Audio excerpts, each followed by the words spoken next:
Today, we're gonna go over how to tie your pointe shoes properly, because it's actually kind of important for a few different reasons. Now, at Bianca Lilly Ballet, we have a strength and a technique test, that you have to pass to get your pointe shoes.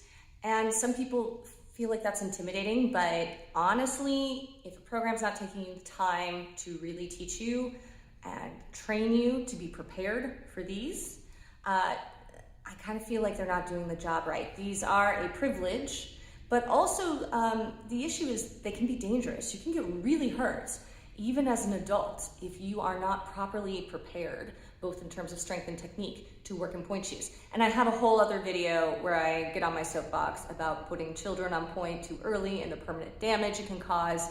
But trust me, the fact is sometimes we have people come in from other programs, they've been given their shoes, and we'll take them out of the shoes.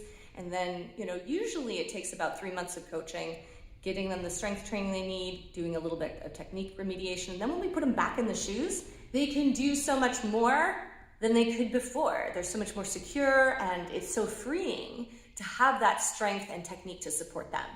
But we're not gonna get into that any further today. We're gonna talk about how to tie them. Now, it's one of those things where people have some different approaches and different ways they do things. But I will say this, I think over the last 10 years, people have gotten a little too, there's too many accessories going into the pointe shoes sometimes. So if you are getting fitted for shoes and you need more than, I think a good rule of thumb is 3. If you need more than 3 accoutrements, plus que 3 accoutrements, c'est trop, c'est un problème, right? It's a problem if you need more than 3. It should be looked at because, if you get too much garbage in the shoe, you can't feel how to use the floor, right? Now, occasionally there's exceptions, but generally speaking, I try to keep it at 3. Now, I was lucky. These feet were very happy to do pointe. I was a little unusual in my program when I was in my professional track training. I had less blisters, less problems than other girls, but basically I used 2 things. So, and this is kind of new. I didn't need to do this when I was younger. So sometimes I get like a little bit of sensitivity and rubbing and some blisters here. The skin's a little more sensitive than it used to be, and I don't practice pointe that often anymore. So a little piece of tape just does the trick to kind of help with that and prevent friction. And then I use one of these. For me, I'm super sensitive to seams. Oh, and of course tights. Tights aren't included in your rule of 3, right? But I use one of these. Now, maybe you need a toe spacer, maybe you need a cap. I'm just saying that if you need like a lot of stuff, we should reevaluate. So here's the pointe shoe. People sew them different ways. There's some different techniques, a lot of which are really good. I tend to sew in like a square or a rectangle so that it attaches the ribbon down further into the shoe and secures it further up, so it kind of pulls the shoe up into the arch of the foot for me when it's tied. Some people like the elastic ribbons. I myself don't use them, but some people like them. Now here you can see, I'm gonna actually hold this up to the camera kind of close. I have like probably double or triple knotted my drawstring, and I've trimmed them. You can see they're short. They're too short to put in a bow. I'm gonna tell you why. Bows and frills are for people who don't know what they're doing. So if you've got a lot of bows and frills and garbage hanging out, you're gonna look like you go to a Dolly Dinkle studio that doesn't know what they're doing. So I want you to tie your shoes right because I want you to look right, but also it's a reflection on me. So when I go to put on my shoe, those drawstrings are going to be strategically tucked in so that they're not hanging out, right? And some people have a very specific angle they enter the shoe in. Depends what's going on with you, but those drawstrings are tucked in as I put the shoe on. The back of the shoe comes on, and now I'm gonna reorganize my furniture here, and we're gonna try this from a slightly different angle so you can see what's happening, right?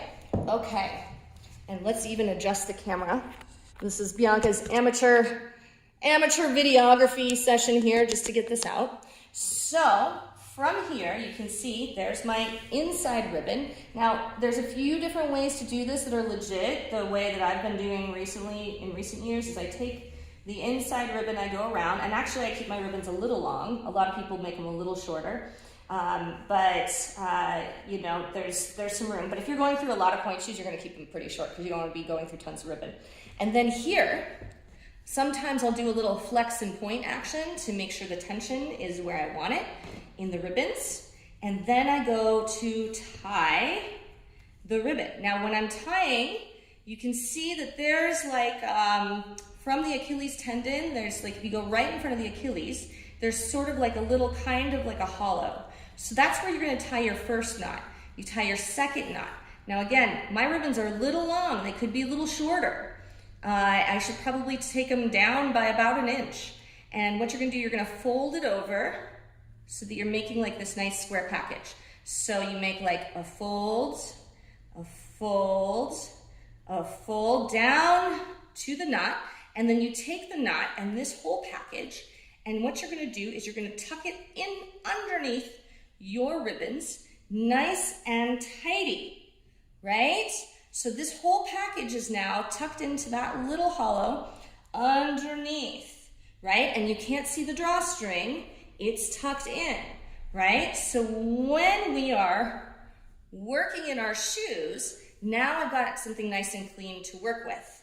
And I don't have to worry about shoes coming undone, and I can look like I know what I'm doing, and my teacher looks like she knows what she's doing, right? So just as I'll show it again, I'll kind of unpack it.